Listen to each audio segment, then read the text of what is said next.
No kidding, he turns out he was the envoy the whole time. I mean, I like the guy. It's just, disappointment. I wasn't angry with him, I was just... Man, seeing him spiral like that. Oh my god, and even before that, that reminds me, do you know who the Vardwa are? Right, so, after the climactic battles throughout time with the Temporal Liberation Front, I thought it a grand idea to grant Hale some R&R time. And what better way to relax than on the prime holiday world of Riser, its twin moons orbiting a climate-controlled tropical land of resorts, cultivated nature reserves, and expanses of car motion.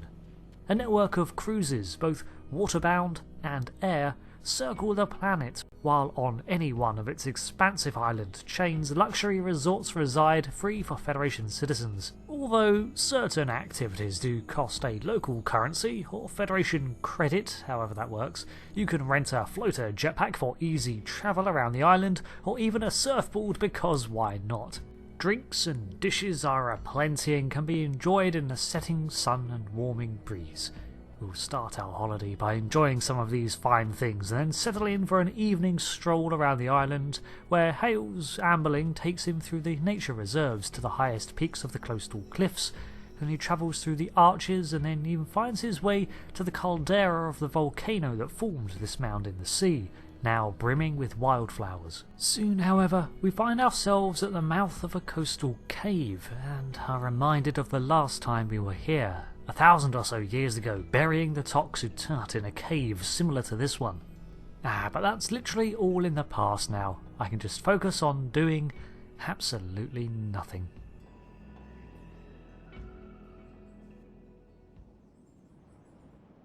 Okay, Quinn, on board. Please give me something to do. We've been in regular contact with the Lukari, and they've recently unveiled a new starship designed for space exploration. They're eager to head out into the unknown, and they've asked us to give them a hand. Starfleet has decided to send you to assist them in their first voyage beyond their home system. This is an exciting time for the Lukari. Watch over them and help them to see the value of space exploration, and let them make discoveries and follow their sense of wonder. Just don't let them get in over their heads. Alright, an exploration mission. It looks like over the past month or so we've been really working alongside the Lukari and sharing a fair amount of information, actually. So this mission, we're playing chaperone to their first extrasolar explorations? I can do. Who's running the show, though? Kuumaarke. Kuumaarke is running the show.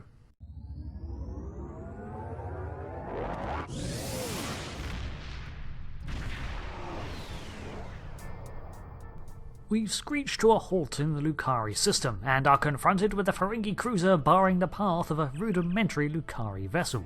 We can intercept some comm chatter between the two, and Nulia routes it through. You might as well take a listen. After all, the Lukari have had limited contact with outside species, mostly with the Ferengi, and they have had dealings before, so we don't want to just barge into the middle of something. My dear friend Kuumaarke, just think about how much I can help. I try not to think about you at all, Margarine. If not me, consider my wealth of useful contacts. For a small fee. Any friend of yours is someone I'd rather not know. Margarine. I know that name. Margarine was the one responsible for the Hifar mining colony we ran into while dealing with the Romulans, and again when we met him on New Romulus. What? You? I thought I'd seen the last of you. That is to say, we meet again. Hi, Margarine, Diamond. Nice to see you. Does Grand Nagus know you're out here? So the Lukari have asked the Federation here today, and we've sort of got stuff to do. Oh, come now. I'm sure we can reach an agreement that is to everyone's liking. I'm prepared to offer you an exclusive, once-in-a-lifetime investment opportunity. Mute the channel. Thank you. That insistent Ferengi has been trying to make new trade deals with us since he first visited our system. Oh, everything he tries to sell is either broken or worthless. Yeah, we may have had a hand in pushing him towards tougher times. But you look well, Captain. Thank you. It's good to see you again, and under much better circumstances. you'll be happy to know that our star remains stable. We've not seen any Tholian ships since the incident, thankfully. The decision to explore was somewhat controversial, however. Many Lukari were resistant to the notion. We settled this moon long ago, after we were forced to leave our dying homeworld of Kentar. It was a difficult journey for us. Once we found our new home, no one was very excited about space travel. Huh, not the original home. Still, the exploration initiative passed. Considering my experience, my people have chosen me to command the LSS Concordium. It was an honor I proudly accepted. Well, then we have something in common, because I've been selected for that reason too. Our ship is ready to go, and you are. We get a good look at the Ferengi ship.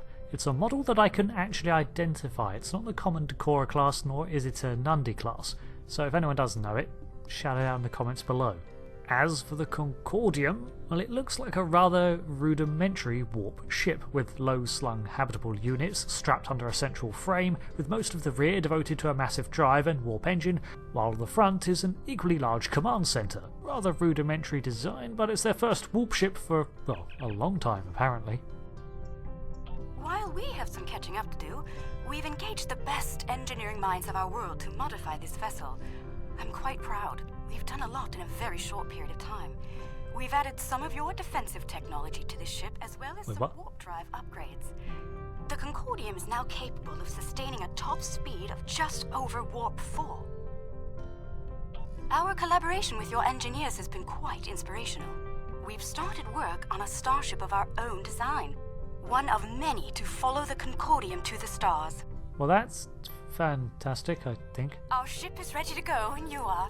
Alright, so what's the plan for today? For our maiden voyage, I've chosen a star that is close enough to be within reach, but still just outside the area of space that you've explored, and obviously one that we haven't visited yet. According to your star charts, it's a yellow-white star called 20 Draconis. Okay then, navigation. Set a course for 20 Draconis. This isn't over. Believe me. The next deal we make will be on my terms.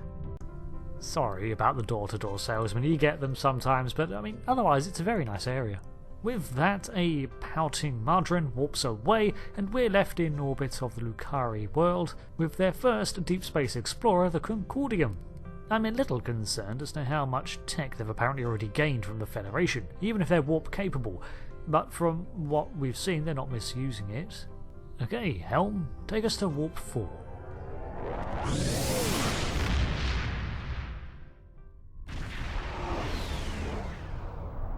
We've arrived on the outskirts of the system.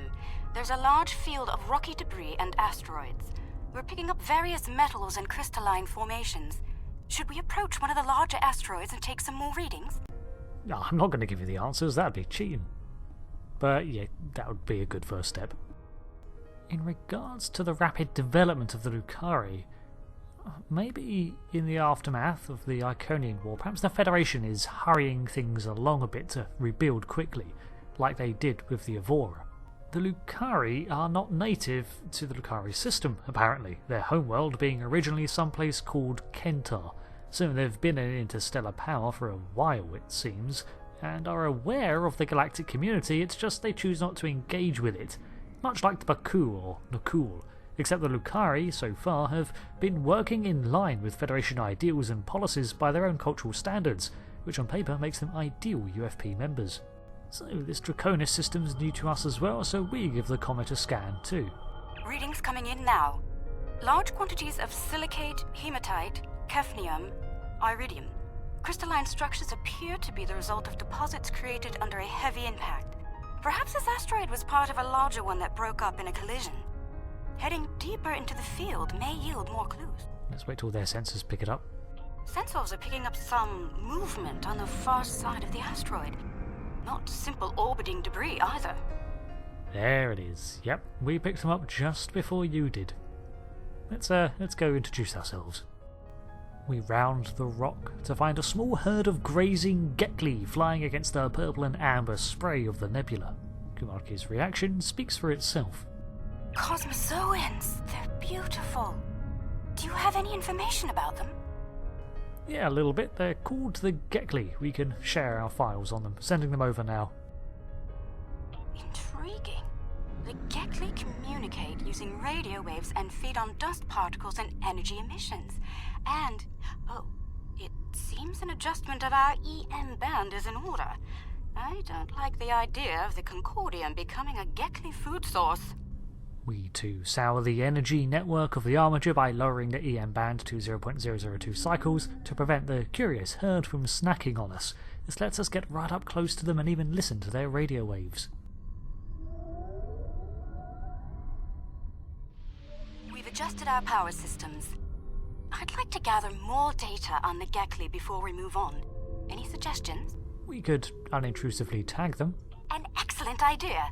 We'll be able to track their movements and learn more about their migratory patterns and feeding habits. We'll need to get close in order to attach the tags safely. That we do. They're mostly friendly and we can get a lot closer to them, but if they do glow green, back away a bit. Data's coming in from the Geckly. I'd like to expand the number of tagged subjects to optimize data collection. Let's get close enough to slip in with a pod and join them in their swimming. Getting ambitious shouldn't be a problem, although we might want to find a different pod instead of harassing these ones again. We close in on another feeding group of Geckly and have to effectively swim in formation among them for a time to allow us to gather data and tag them without aggravating them. This can be difficult as you really have to be up close and manoeuvre with them, but fortunately this pod sort of gets stuck under a rock and we can just hold position over them for a time. We're getting close-up readings from all of the creatures. They're treating us like one of their own. They're trying to talk to us with their radio waves. That was incredible. What a singular experience. We've spotted a larger group of them in an area not too far from here. This looks like a feeding ground for several Geckly pods. Let's go have a look. We set our course for the next group to observe with the LSS Concordium eagerly following. So far things have been going well. This is the sort of study that Starfleet engages in when not out on patrols, or at war with an intergalactic ancient empire of demigods. There are signs that several Geckly pods frequent this area. There's a lot of dust and particulate matter, but we can't see how the asteroids are getting broken down. I think there's something we're not seeing on the visible spectrum. Your ship has a stronger deflector than ours. Can you emit a particle wave? We could use that to illuminate things that might be happening in different spectra. That is a good idea. We can emit a multi-spectrum particle wave and you can collect the results. Okay, 3, 2, 1.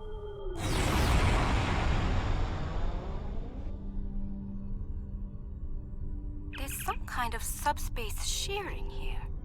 It's causing cosmic strings to snap off and break up the asteroids. That must be why the Geckly feed here. There's plenty of particulate matter for them to consume in the debris fields. I think we've collected some solid data here. We're ready to move on when you are. That was very quick work. Do all Lukari chew through information this quickly? Honestly, we could stay here for a couple of days to observe, but Kuumaarke is calling the shots, so we're moving on to find something else. After checking our navigation lines up with that inputted by the Concordium, we warp to a new part of the system.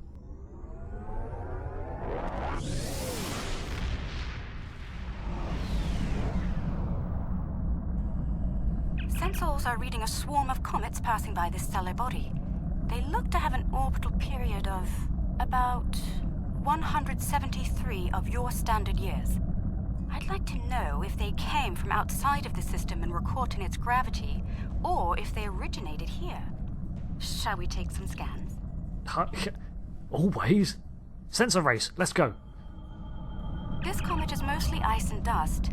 There are indications that the cometary matter formed around a magnetic core. The other comets may be more interesting. Let's move to the other comets and study them closely. Yeah, that's what I was gonna say. Yep. Alright, you win.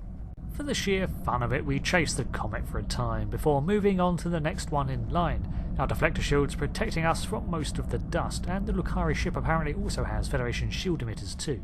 This time we mine a little to take a sample. The core sample shows signs of magnetic radioactive matter. This comet may have seen some interesting particle fields in its wandering. Well, if we chart this system completely, we might be able to find out exactly where it's been. The next one we perform a deep scan on, but in order to do this we need to hold it steady for a minute with a tractor beam. Holding the comet let us get some detailed readings about its emissions. Based on the structure of its silicate crystals, it's been in a pattern. It picks up energy from its trip near the star, then loses that energy as it loops past the planets. It's like ice melting and refreezing, but it seems to lose a large quantity of energy all at once near here. I'm not sure why. The radioactivity should be steady. So, at some point it passes through something that drains a high amount of energy.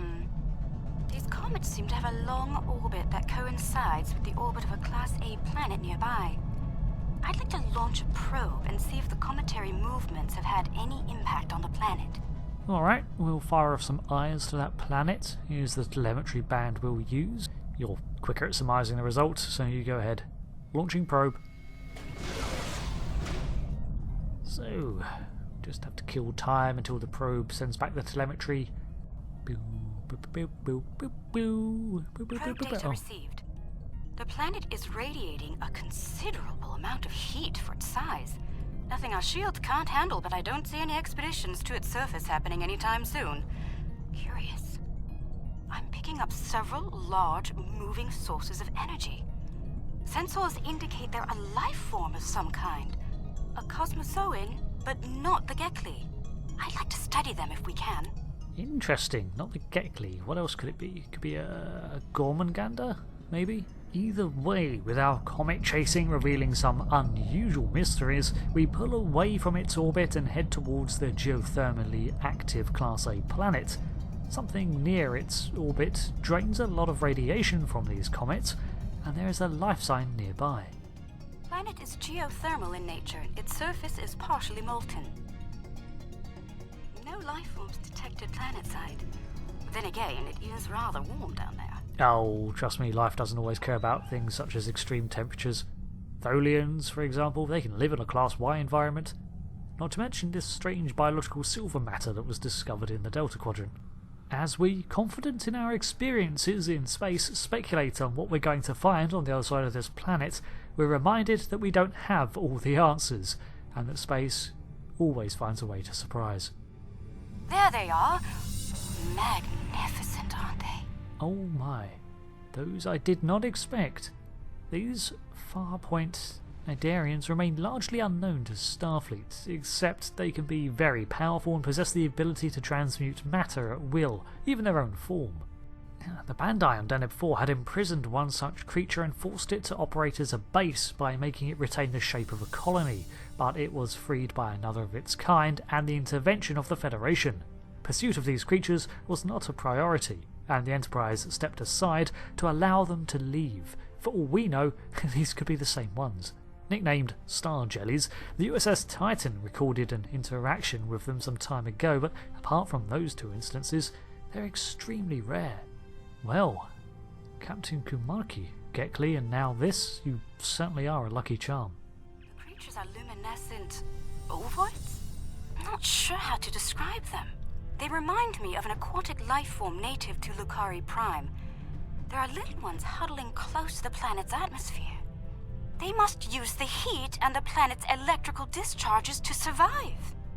Yeah, these are not something we've encountered frequently. I'll send you what we do have on them. Interesting.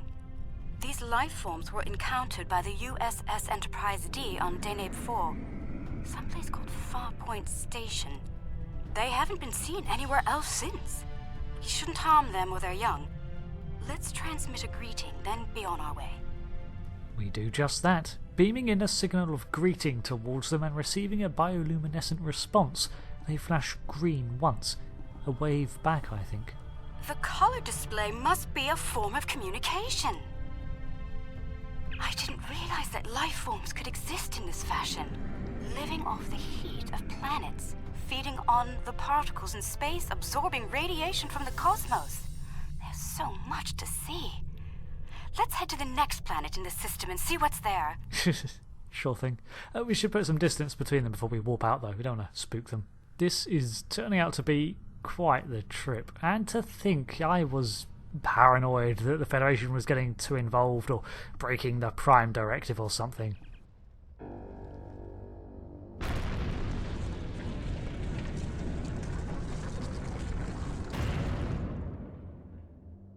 Uh-oh.